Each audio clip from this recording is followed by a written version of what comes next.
Yesu ageze mu gihe cyo gupfa, reka mbabwire ibintu byabaye mu minsi 7 Yesu yapfaga, cyangwa se mu minsi 7 ya nyuma yo kubanga mu isi kwa Yesu. Hari ibintu yakoze. Iyo usomye ijambo ry'Imana, Matayo igice cya 24 mu murongo waho wa mbere, Bibiri ijambo ry'Imana riravuga ngo icyo nicyo yakoze umunsi wa mbere. Yesu ngo ari ku musozi wa Elayono, bari kumwe n'abigishwa be, bahindukirana abigishwa babiri muri bo, arangije arababwira ngo nimugende mujye hariya mu kirorero, nimumara kugera mu kirorero murahasanga indogobe iziritse n'icyana cyayo, nimurangiza muyiziture muyizanire. Ati abantu nibo babaza ati ese murayijyana he, nibyo wayibatumye mubabwire ngo data ni wowe wayitumye. Umunsi wa mbere uwo ni umurimo Yesu yakoze. Babiri ngo baragenda, bamaze kugerayo ngo bagire ngo bayiziture, ati ese murajyana indogobe n'icyana cyayo, barababwira ati data ni wowe wayidutumye, ngo barayizana. Gusomye Bibiri ijambo ry'Imana hariya muri kiriya cyane kiravuga neza cyane, haravuga ngo kubw'iyo mpamvu gusa ngo abantu ngo bazane benshi, igicu cy'abantu, igiterane cy'abantu, ubwinshi bw'abantu ngo baraza, kandi ngo bajye kuza ngo bamwe bazana ibitenge byabo, haleluya, ngo bazana ibitenge byabo barabisasa, batangira kubisasira Yesu ngo yicaye hejuru ya ndogobe. Abandi ngo bajya kumanura amashami y'ibiti baraza barayasasa, amaze ngo bagenda baririmba baravuga ngo hoziyana hoziyana hoziyana hoziyana hoziyana, ngo hahirwa uje mu izina ry'Uwiteka. Haleluya, hahirwa uje mu izina ry'Uwiteka. Bamusasira amashami y'ibiti n'imyenda yabo. Yesu ngo yigenga ngo ari ku ndogobe. Uwo ni umurimo wa mbere Yesu yakoze mu munsi wa mbere. Haleluya. Umunsi wa kabiri Yesu ajya mu rusengero. Ageze mu rusengero wasanga abantu mu rusengero barugize isoko, barugize iguriro. Aba barimo baracuruza, aba barimo baracuruza, aba nabo bari mu bindi. Iyo gusengerwa bahinduye isoko, habaye business mu nzu y'Imana, habaye business. Yesu ngo birebye biramurakaza, bimaze kumurakaza arabishwanyaguza byose, abikuraho, abitera imigera, bikubita hanze, arabimenagura. Abantu ngo barakara, baravuga ati ariko se mama, uyu nguyu none hameze gute? Mu mwanya niwe twari twasasiye imyenda yacu, mu mwanya niwe twari twabaruye amashami y'ibiti tumweka mu bakandagira, niwe twagendaga tuzunguriza ibiganza byacu tuvuga ngo hoziyana, ngo wahirwe mu izina ry'Uwiteka. None araduhindutse. Ese burya ni iyi sura yari yambaye? Ese burya twabikoze gutya? Nawe yaduhishe imbere inyuma nuko byari bimeze.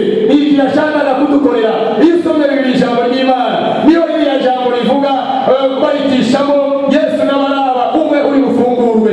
Abantu baravuga bati mudufungurire baraba, uyu nguyu we mumureke kubera ko ibicuruzwa byacu yarabihombeje. Wavuze cyane ngo amina. Umunsi wa gatatu Yesu ngo aragenda ajya gusura Lazaro wa wundi w'i Betaniya, yazuraga wa wundi mushiki wa Marita na Mariya. Yesu aragenda ajya gusura Lazaro, ajya kuganira na Lazaro, uwo wari warapfuye, uwo yazuye amaze iminsi 4 mu mva. Aragenda ngo ajya kwa Lazaro, baraganira.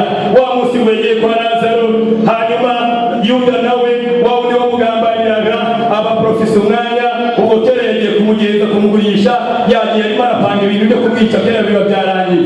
Yesu ari kwa Lazaro, Yuda nawe yagiye gushaka bari kumwica. Ku munsi wa gatatu Yesu ashimwe cyane.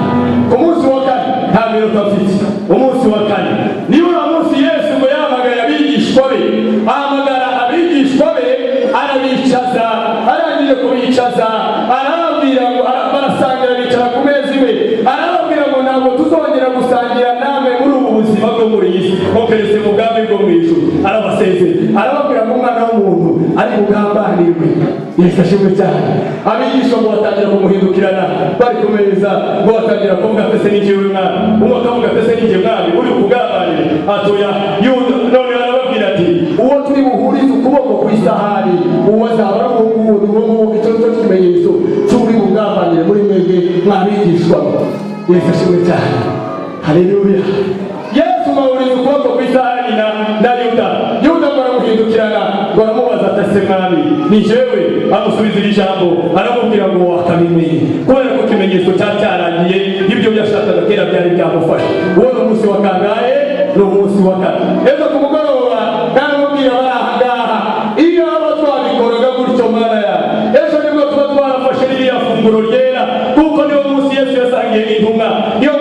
yasangiye n'abigishwa be arabasezera. Niyo munsi yamanyaguye umutsima, niyo munsi n'igikombe yagifashe arabasezera, arababwira ngo ntabwo tuzongera kandi gusangira nawe mwongerese mu bwami bwo mu ijuru. Yesu ashimwe cyane. Umunsi wa gatanu Yesu arapfa.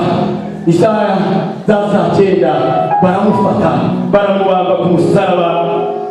Bibi ijambo ry'Imana riravuga ngo bamwambika ubusa ku mugaragaro, baramubamba, amaboko yiwe ukuboko kumwe kujya hirya ukundi kujya hino, amaguru n'umutwe barabibamba nk'uku, bamuteramo imisumari mu biganza, bafata ikamba ry'amahwa bararimwambika, bamutera icumu mu rubavu, amaraso avanze n'amazi arava, kugira ngo ibyaha byawe n'ibyaha byanjye twese tubashe kubabarirwa.